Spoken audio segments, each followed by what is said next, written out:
Right, this is the following morning after my big dig, and I've got about half an hour of laying ballast down. It's a quick job before I get onto the rail. I might as well video it and tag it on the beginning, get things in order. The only thing I might have to do is, to my left here, is some flint that needs to be reduced in size before I can use it, so I might have to smash that up a bit before using it as the first layer on the hard core.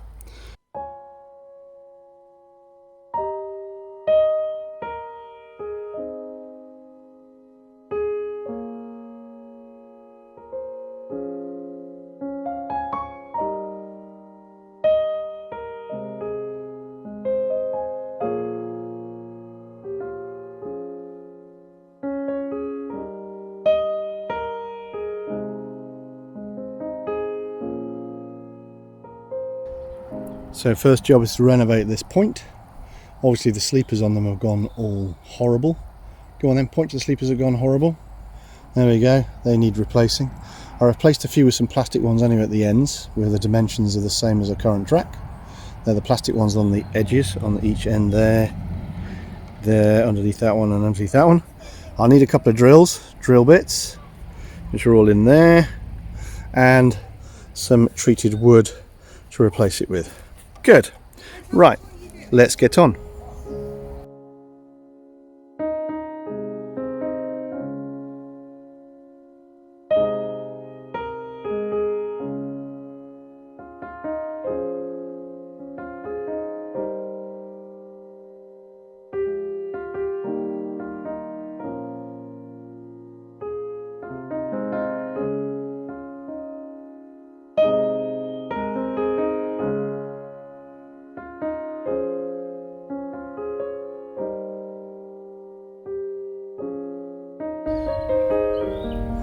Right, the trickiest piece is the point and where to seat it.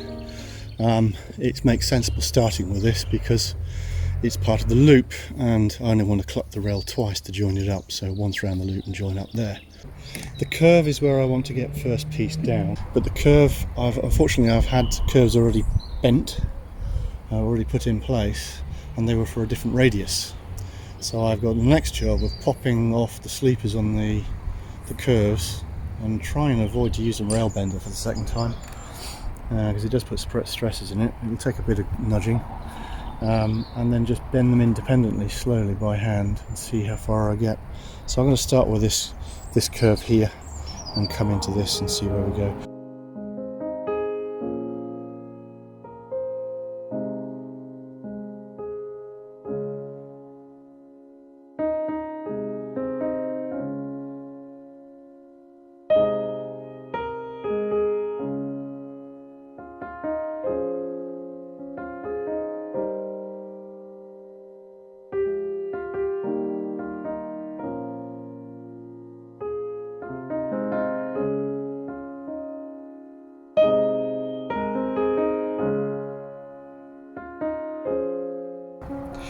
Okay, I've rather butchered that panel, but I've got the curve roughly I need. The way to do it really is to uncouple each pair, and you can bend it easily enough, very gently. I have noticed, and I did realise this, but I didn't realise that would be that important, is the curvature on the points is steeper than the angle of the departure lane. So there will be a bit of a jink there anyway, which is a bit of a shame. And so, but they're laying nicely, and it does look rather nice against the gravel. There's a lovely contrast. I like that.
pieces are really fiddly, and the bolts must be done in a certain orientation, obviously.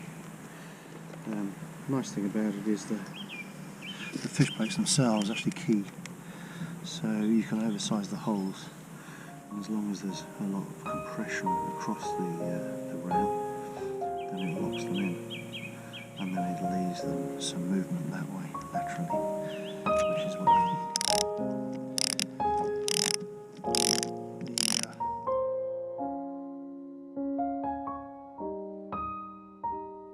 There we go. Good idea to get the sleepers right up against the join, and then it doesn't put so much stress on it. And you go along, you're fanning around doing this for half an hour, and it's ready to settle in with some stone. Job done.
Now I need to bend some virgin rail and finish it off. I've put about £4, £5 to do, so that's 10 rails. And I'm keen to get my radius because I know it's an even radius, so I should be able to get a nice smooth curve if I pitch it about right. So you get to see a proper rail bend. Right, so what you want for this job is some straight virgin rail and a rail bender, and the system is already in pieces, so ready to go. The most annoying feature is putting all the chairs in and slipping them along. You end up shredding your fingers with that job, but it's quick otherwise. The chairs are orientated, as I mentioned, as a north and south, if you like, with an asymmetric centre pin, which gives you an 16th of an inch offset. And so you make sure you rotate them all the same way, otherwise you've got a problem. And then of course the chairs, the sleepers themselves, which are all plastic and they just pop straight in. So let's jump to it. Dwelling on what a rail bender is, for those who have not seen one before, they look shapes and varieties, but they're very similar to this. There's two fixed rolling pivots, if you like. They do roll to allow less friction, and then the centre piece can be jacked in or out, and there's a centre wheel there, and the rail fits between and gets impacted upon, and the stress is evenly applied between that 15 centimetre or so 12 centimetre spread. So when you wind it through, it bends all but the very last 6 centimetres or so at the ends, which you can choose to chop off or not, depending on with your flat sections in your curve. And it's a question of moving, trap this down in a vise, and if you're doing iron, iron rail, you certainly would have to track it down in vise. I found that aluminium is soft enough that I can do it in my hands with very little problem really. Best find the slot to bend it in one go and keep it even. Don't stop, just keep on rolling it, and if you can do it at constant speeds, that's good too.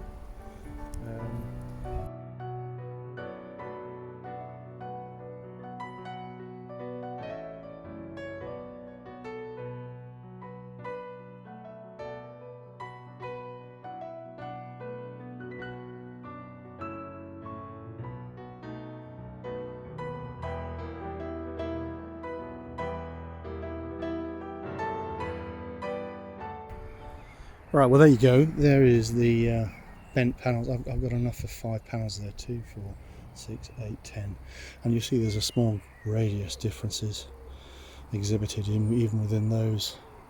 And that's partly to do with the fact that, you know, I've come across some grit in one that's bound and forced it a bit further, and perhaps the speed.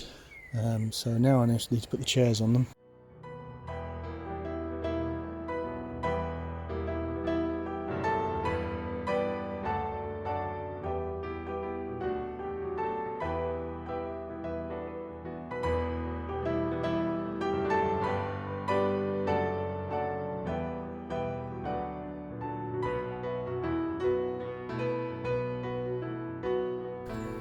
I'm choosing not to build the panel complete on the deck, because then I won't be able to change its radius. So put it down like that. It's bent 95% way there, and give that a little bit of a nudge when it's in place, and it should be fine.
Right, well now I've got the derailment sorted, because it was a dipping effect combined with a small gap in the rail there that's there for good reason.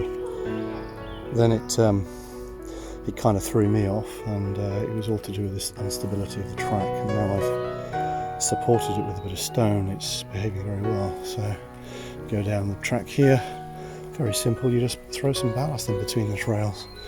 Now if you're used to 00 gauge stuff, you brush it in, it's no different, it's just a little bit bigger and coarser.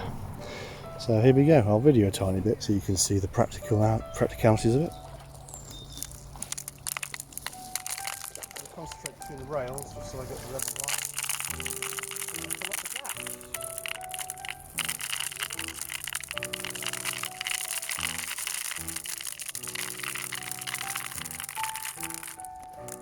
Too much? Just enough just to...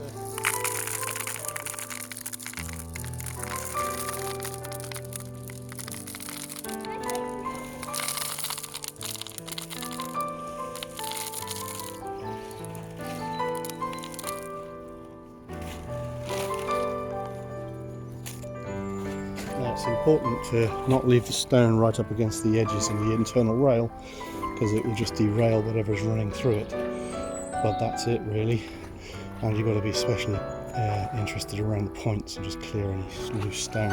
These chippings, just one sticking out, will be enough to derail, so it's important the inside of the track is clear, but you do want it flush with the sleepers, and then any excess you just hoof out onto the side. So deliberately just fill the inner little at a time. Much easier to add more later than it is to dig out bits that you've added in haste.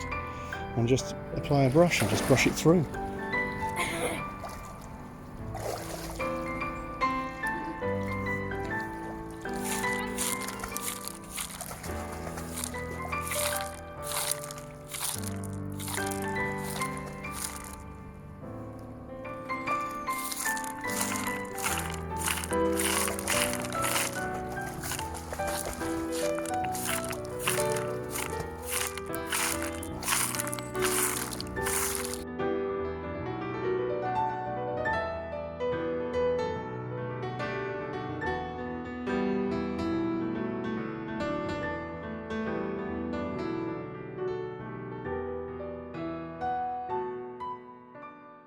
Right, has anyone worked up about how level you need your track dug?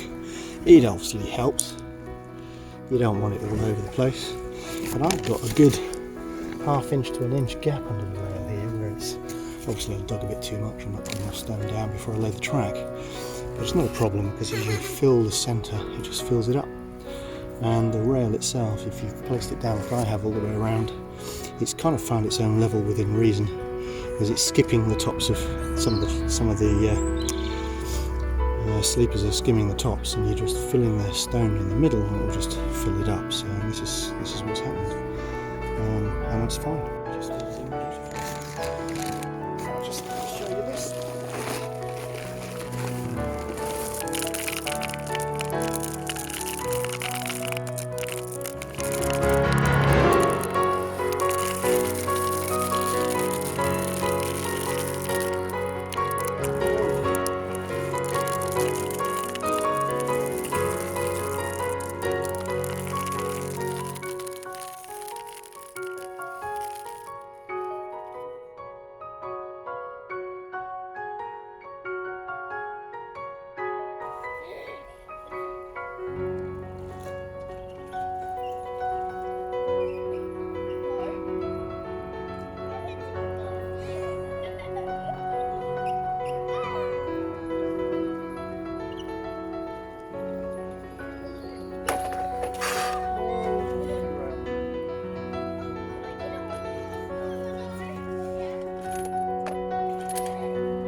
Okay, switch there up.